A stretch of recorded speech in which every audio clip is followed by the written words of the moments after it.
कृष्ण कृष्ण हरे हरे हरे राम राम राम हरे हरे हरे कृष्ण कृष्ण कृष्ण हरे हरे। श्री गणेशाय नमः। ओम सरस्वती माताय नमो नमः। ओम गुरुदेवाय नमो नमः। ओम मातृदेव भव। ओम पितृदेव भव। ओम सर्व संत सज्जनाय नमो नमः। श्रोते माय बाबा हो, पांडुरंगाचं स्मरण करून आज मी माझ्या प्रवचनाला सुरुवात करत आहे।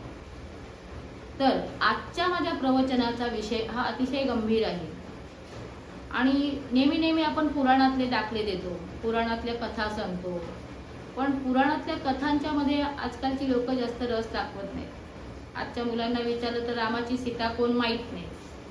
पण आज सध्या परिस्थिती काय चालली आहे त्याच्यावर थोडंसं विवेचन करणार आहे की आज समाजात काय चाललेलं आहे, आज समाजातील वातावरण, देशातील वातावरण काय आहे, आजच्या लोकांचं, आजच्या माणसांचं वागणं कसं आहे आणि आज सत्ताधारी लोकांचं वर्तन कसं आहे, मग त्याच्यासाठी काय करावं लागणार आहे याच्यावर थोडंसं मी विवेचन करत आहे। तर आज देशात, समाजात जरा नजर टाका तर आपल्याला काय दिसतं, तर समाजामध्ये नीतिमूल्य हरवलेली आहेत, धर्म लयाला चालला आहे, या समाजात कमालीचा भ्रष्टाचार वाढला आहे, मानवी जीवनाने हिंसक वळण घेतलं आहे, जिकडे तिकडे बघावं तिकडे फसवाफसवी चाललेली आहे, मारामारी सुरू आहे, दहशतवाद सुरू आहे, बलात्कार चालू आहे, तर वयाची मर्यादाही राखली जात नाहीये। असं वातावरण बघितल्यानंतर या देशात चाललंय काय हे कुणालाही अजून कळत नाही, कळतंय पण वळत नाही। म्हणून जनजागृती करण्यासाठी प्रयत्न हा जो करते, तर आज मानवी जीवनामध्ये ही अनिती का आली, माणसांनी विचार करायला पाहिजे की सूर्य वेळेवर उगवतो, वेळेवर मावळतो, निसर्गही आपला नियम मोडत नाही, पशु पक्षीही बदलले नाहीये, मग माणूसच एवढा का बदलला। आज माणसाची माणसाला, भावाची भावाला अजिबात ओळख राहिली नाही। आज आई वडिलांना घरातून हाकलून काढण्यापर्यंत मुलांची मजल गेली आहे आणि मग अगदी दुर्दैवाने मला म्हणावंसं वाटतं की डगमगली ही दुनिया सारी,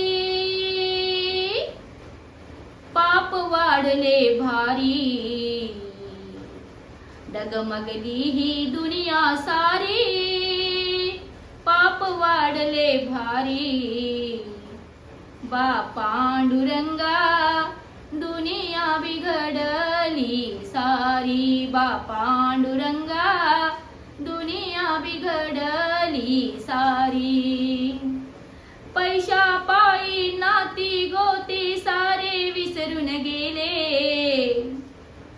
भाऊ भावाचे वैरी झाले, भांडण कोर्टात गेले, पैशा पायी बाप लेकांची होते मारामारी, बा पांडुरंगा दुनिया बिघडली सारी। बघा, कथा, कीर्तन, हरिकथा ह्या माणसाने ऐकाव्यात, याची कॉलेजेस असावीत, या कॉलेजांच्या मुळेच आज आध्यात्मिक ज्ञान मुलांना मिळणार आहे। त्याचप्रमाणे तुकारामांची गाथा, ज्ञानेश्वरी, भगवद्गीता ह्याच्या वेधशाळा, केंद्रशाळा निर्माण व्हाव्यात, तरच खऱ्या अर्थानं या समाजातले जे भ्रष्टाचार, दहशतवाद, अत्याचार, बलात्कार आणि भ्रष्टाचारी राजकारण्यांचं वर्तन आहे हे बंद होणार आहे, भ्रष्टाचार बंद होणार आहे। पण मुळातच आपल्या मुलांना, तरुणांना अध्यात्माची ओळखच राहिली नाहीये। म्हणून पुन्हा मला म्हणावंसं वाटतं, भजन कीर्तन कोणी ऐकेना, सारे लहान थोर, भजन कीर्तन कोणी ऐकेना, सारे लहान थोर, विचित्र चित्र पाहत बसते त्या मोबाईल समोर, त्या टीव्हीच्या समोर, यामुळे देवा बिघडली पोर, बिघडून मेल्या पोरी, बा पांडुरंगा दुनिया बिघडली सारी. वास्तविकता अडाणी माणसापेक्षा शिकलेला माणूस हा देशाच्या विकासासाठी जास्त फायद्याचा असतो. पण त्या शिकलेल्या माणसाच्या शिक्षेला दीक्षा असावी लागते. दीक्षा त्या माणसाजवळ असेल तर त्या देशाची प्रगती होते, त्या देशाचा विकास होतो. पण दीक्षा म्हणजे काय? तर दीक्षा म्हणजे शिक्षणाबरोबर संतांचे विचार आपल्या सोबत असायला हवेत. आणि संतांचे विचार सोबत नसतील तर त्या देशाची अधोगती होणारच. शिक्षेला दीक्षा नसेल तर देशाचा विकास खुंटतो, देशाची प्रगती खुंटते. म्हणून इथे प्रत्येक विद्यार्थ्यानं, प्रत्येक तरुणाने, प्रत्येक मुलाने अध्यात्माकडे वळलं पाहिजे. नामस्मरणाची जोड आपल्या शिक्षणाला त्यांनी घेतली पाहिजे. पण वातावरण इतकं गढूळ झालेलं आहे देशामधील, समाजातील, की माणूस एकमेकांना फसवायला लागला आहे, स्वार्थी झालाय, लोभी झालाय. आणि म्हणतात ना, लोभ्याची भक्ती इच्छिती संपत्ती. देवाची भक्ती करतात, हे लोभी करतात, पण कशासाठी? त्यांना संपत्ती हवी आहे म्हणून.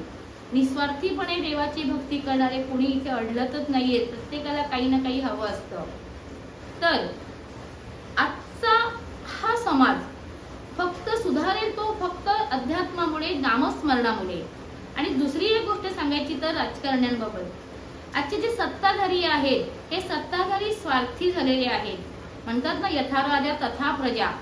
जसे राजा आहे तशीच प्रजा वागणार आहे. पूर्वीच्या काळामध्ये राजा लोकांना शिकवायला राजपुरोहित असायचे.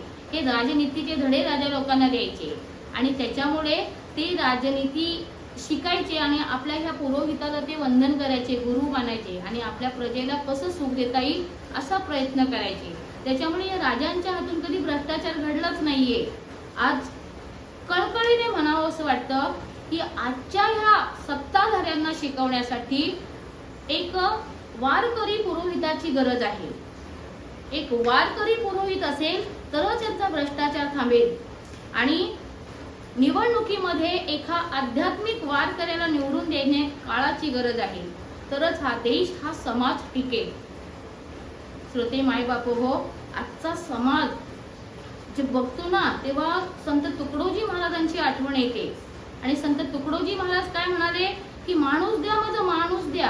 अरे 130 कोटी लोकसंख्या असलेल्या देशामध्ये हे तुकडोजी महाराज माणूस मागतात. म्हणजे 130 कोटी माणसं का जनावरे आहेत? 130 कोटी माणसांमध्ये नीतिमूल्य राहिली नाहीयेत, म्हणून ते माणूस शोधतायत. दुर्दैवाने आपण नेहमीच म्हणतो मेरा भारत मान, गर्वाने म्हणतो मेरा भारत मान, पण 100 में से 99 बेईमान. अशी अवस्था या देशाची झालेली आहे. आणि म्हणूनच संत बहिणाबाईंची कविता आठवते, संत बहिणाबाईंचा अभंग आठवतोय की अरे मानसा मानसा तुझी नियत बेकार, अरे मानसा मानसा तुझी नियत बेकार, अरे तुझ्याहून बर गोठ्यातल जनावर. अरे मानसा मानसा कधी वशीन माणूस, अरे मानसा मानसा कधी वशीन माणूस, अरे असा कसार झालास मानसाचा काही कानूस. आई बापो, समाजातलं हे गढूळ वातावरण खरंच बदलायचं असेल तर आपल्या जीवनाला नामस्मरणाची जोड लावा, ईश्वराची सोबत घ्या, तरच अंतरामध्ये आपल्या दयाभाव निर्माण होईल. आणि दयाभाव निर्माण झाला तर धर्माचं आपण पालन करू शकतो. आजची प्रवचन रूपी सेवा जर आवडली असेल तर माझ्या YouTube चॅनलला सबस्क्राईब करा, लाईक करा, शेअर करा. पुंडलिका वरदे हर विठ्ठल श्री ज्ञानदेव तुकाराम. पंढरीनाथ महाराज की जय.